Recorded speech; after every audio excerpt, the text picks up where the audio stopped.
Someone robbed a wheelchair-bound man of his chair and some money, and he was left lying on a Brockton street in need of help. WBZ's David Robichaud spoke with that man. He's live in Brockton tonight. Roby? Paula, the unarmed robbery happened at 1 o'clock in the morning. As the victim says, this is a dismal neighborhood, in his words. He lives in the hotel behind me. He was returning from a night out with friends when he was attacked from behind. A sleazeball.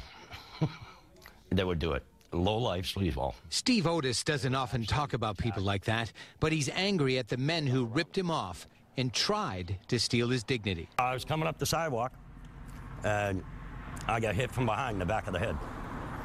And they threw me out of the wheelchair, and one took my wallet, and the other guy took my wheelchair. Steve said after the men knocked him down and stole his wheelchair, he had to crawl on his hands down this sidewalk and then almost all the way up the street until police found him up by that alley, more than 100 feet away from where his wheelchair was stolen. I wasn't going to stay where I was.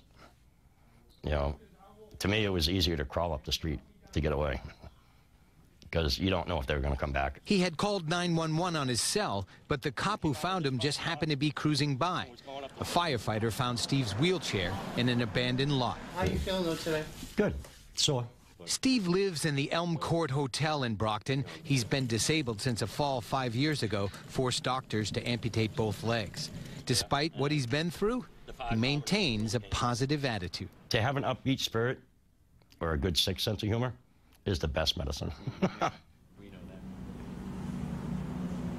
He's got a great attitude. I spoke to Brockton police. Detectives are investigating. One of the things they're looking at is surveillance cameras on top of some of these buildings in the neighborhood. But Steve told me he believes the attack occurred out of range of those cameras.